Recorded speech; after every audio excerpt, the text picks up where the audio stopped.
যেটা রাজনীতি করছে, অস্মিতা যেহেতু রাজ্যের এবং উত্তরপ্রদেশের হয়ে চাকরি করছে এবং তিনি কমনওয়েলথ গেমসে গোল্ড জিতেছে, কি বলবেন বিষয়টা নিয়ে রাজনীতি? দেখুন, গতকালও আমি দেখেছি আমাদের মাননীয় স্পোর্টস মিনিস্টার টিঙ্কু বাবু বিস্তারিতভাবে এই বিষয়ে বলেছেন।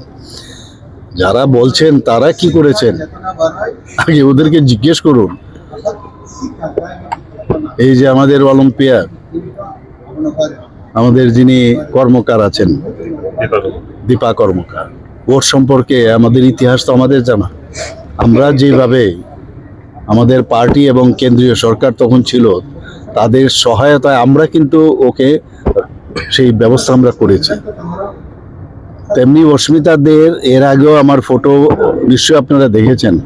বিভিন্ন জায়গায় আমরা তখন যতটুকু আমাদের সামর্থ্য ছিল সেই অনুযায়ী তাকে আমরা সম্বর্ধনা দিয়েছি, যা যা দরকার আমরা করেছি। এখন ও যেহেতু ওখান থেকে তাকে উত্তরপ্রদেশ থেকে তাকে বলেছে তুমি আসো এখানে, আসলে আমরা তোমাকে যে প্ল্যাটফর্ম দরকার সেটা আমরা দেব, চাকরি দেব। সে দেখলো যে ওখানে গেলে আমার সুবিধা হবে, সেই জন্য সে গেছে এখানে। এতে তো অসুবিধার নেই, কিন্তু আমি বলবো যে সে যদি এখানে আসতে চায় আমরা নিশ্চয়ই তাকে ওয়েলকাম করব।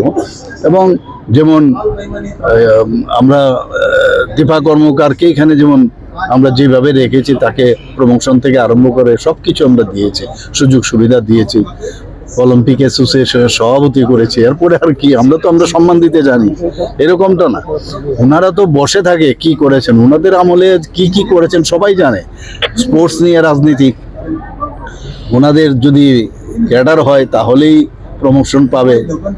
তো বিভিন্ন জায়গায় খেলাধুলাতেও দেখেছি যে বিভিন্ন যে ন্যাশনাল লেভেলে খেলা হোক, 50% দেখা যায় নিজের সামর্থ্যে গেছে আর বাকিটা ওদের রেফারেন্সে গেছে। এগুলো তো ইতিহাস সবাই জানে, এদের এইগুলো আছে। কিন্তু আমরা যেভাবে যেসব আপনারা দেখেছেন, ফুটবল গ্রাউন্ডে হোক, আজকে অ্যাথলেটিক ট্র্যাকই হোক, হকি গ্রাউন্ডে হোক, আমরা স্পোর্টসম্যানদের নামে কিন্তু আমরা এইগুলো নামাঙ্কিত করেছি।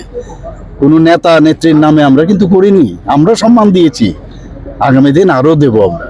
এগুলো কি প্রমাণ করে না যে আমরা স্পোর্টসম্যানদের কিভাবে আমরা সম্মান দিতে জানি?